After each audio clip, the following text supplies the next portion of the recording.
Ni inkuru dukesha Inyarwanda igaragaza ku mashusho ye ya mbere Ayra Starr agiye gutaramira i Kigali binyuze mu iserukiramuco Giant of Africa. We ntabwo ari mu gitaramo kimwe n'aba ngaha, azataramira abanyarwanda i Kigali n'abandi mu gitaramo kizaba tariki 2 Kanama 2025. Uyu mukobwa yaciye ibintu mu ndirimbo zitandukanye nka za Rush ndetse n'izindi. So Ayra Starr azaza muri Giant of Africa yo izaba tariki 2 Kanama, ahandi ho azaba tariki 23 nibwo bizaba bimeze neza. So ni amakuru yatangajwe n'umuhungu wa Cyril Ramaphosa, perezida wa South Africa, ubwo yaciye amarenga mu rukundo rumugurumanamo akunda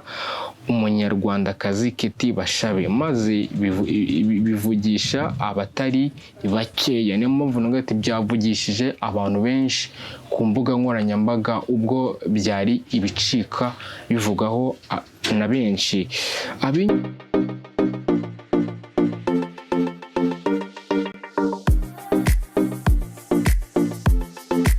Ibihe byiza mwe dukomeza kubana umunsi ku munsi kuri YouTube channel yacu. Amahoro y'Imana akomeze abane namwe, ndabasuhuje.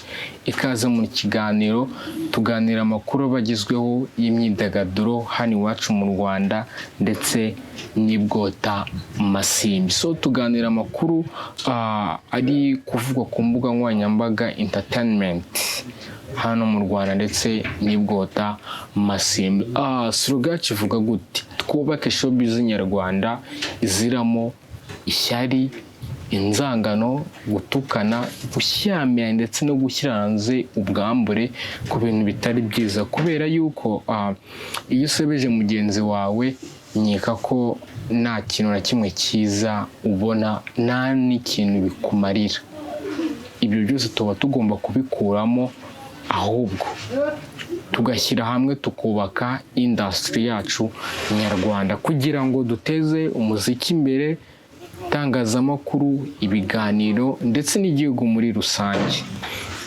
Ibyo byose tuzabigeraho ari uko twunze ubumwe, tugashyira hamwe, tukareka gutukana, amashyari, kugirana ubugome ndetse n'ibindi bintu. Ibyo byose tuba tugomba kubikuramo tukubaka ya showbiz nziza cyane, nicyo tuba twifuzanya muri rusange. Uyu munsi tugiye kuganira ku makuru ntago ari menshi cyane, ariko ni amakuru y'ibitaramo abavugwa hano iwacu mu Rwanda ndetse n'ahandi hose agenda acaracara.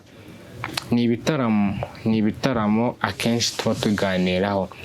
Ni inkuru dukesha Igihe ivuga ngo Bushari, umwe mu bahanzi bagaragaye mu gitaramo Music Space World Tour kizabera muri Camp Kigali, gitegerejwe ku itariki 23 Kanama 2025. Gihurijwe hamwe n'impano zitandukanye ziturutse mu bihugu birimo u Rwanda, Afurika y'Epfo, Uganda ndetse na Denmark. So ni igitaramo cya Music Space World Tour, so kizabera muri Camp Kigali ku itariki 23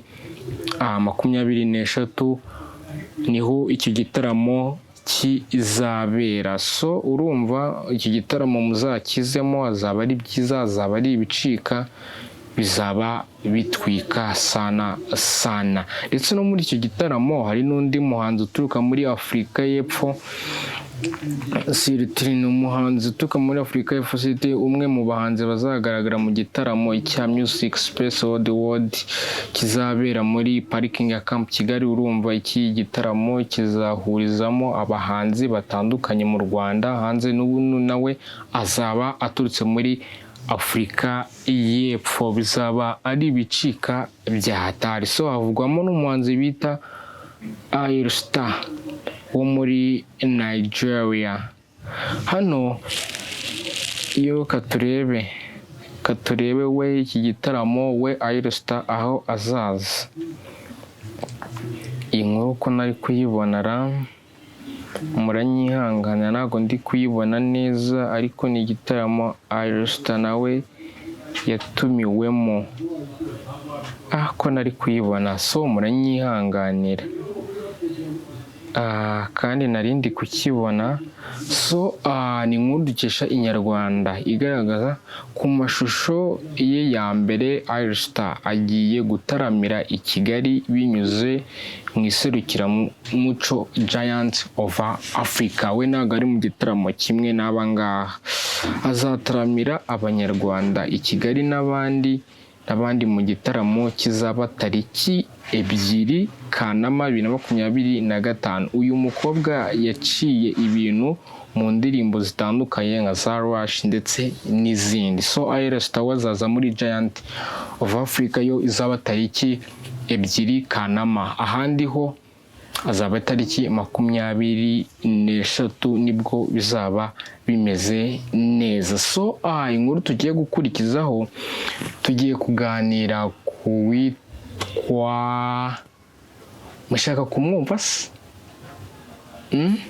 Ku witwa Kate Bashabe. Kate Bashabe rero yagiye kuri kuruza ku mbuga nkoranyambaga ubwo yapostinzwe n'umwana wa Cyril Ramaphosa, perezida wa South Africa. Abantu benshi bakavuga ati bari mu rukundo. Ni inkuru dukesha MI ivuga ngo umuhungu wa perezida wa Afurika y'Epfo yaciye amarenga mu rukundo rwe na Kate Bashabe, ubwo hano yamupostinze ku mbuga nkoranyambaga ze amushyira kuri story.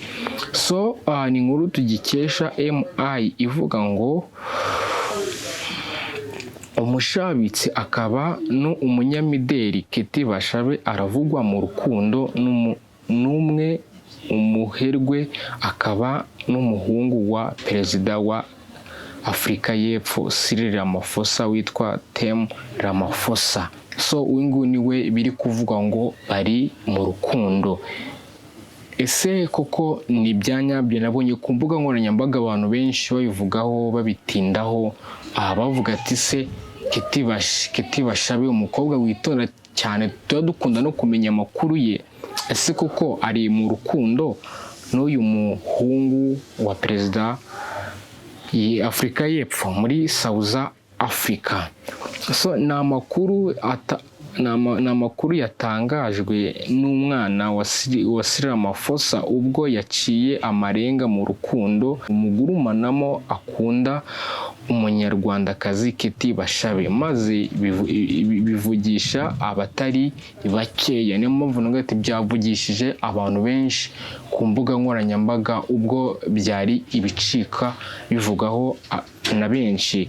Abinyujije ku rubuga rwe rwa Instagram kuri uyu wa gatatu tariki 16 Nyakanga 2025 nibwo yasangije abamukurikirana ifoto ya Kate Bashabe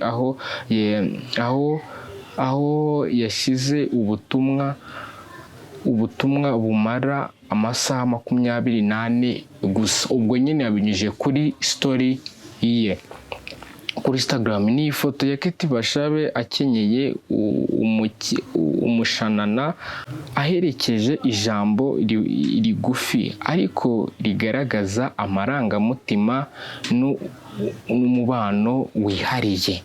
Yanditse ati isanzure ryanjye my universe. Niko yanditse umuhungu wa Cyril Ramaphosa ku rubuga rwe rwa Instagram kuri story. Nibwo Kate Bashabe ntacyo ari yagaragaza avuga ku mubano we n'uyu musore. Ibyo kuba baba ari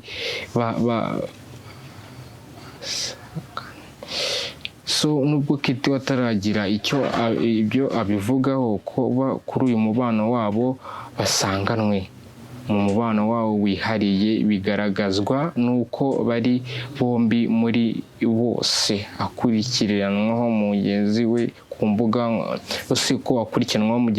mbuga nkoranyambaga. Nibwo Kate we akurikirana abantu 7 gusa. So umuhungu wa Cyril Ramaphosa ni umwe mu bana batanu ba perezida wa Afurika y'Epfo. Cyril Ramaphosa akaba ari umuherwe ufite kimwe mu bigo bicuruza ifaranga ku mbuga nkoranyambaga cyangwa kuri social media. So rero byaba ari byiza cyane. Ese byaba bimeze bite umuhungu wa Cyril Ramaphosa aze gusaba umukobwa wacu Keti Bashabe mu Rwanda? Byaba ari byiza. Ku mbuga nkoranyambaga byabaye binini cyane, abantu basansibiliza aya makuru, baravuga ati Keti Bashabe mu rukundo n'umuherwe, umwana wa perezida. Byaba ari byiza cyane. So nubwo Keti Bashabe we ataragira icyo abigaragaza, ko bikunze kuvuga ko amakuru ye akunze kuba ari ibanga, cyangwa umubano we n'urw'urukundo kuze kuba ari ibanga. So rero mureke tubihange amaso, tuzarebe n'iki gikurikiraho kugira ngo tubone byinshi byiza. Turi kumwe. Ciao ciao.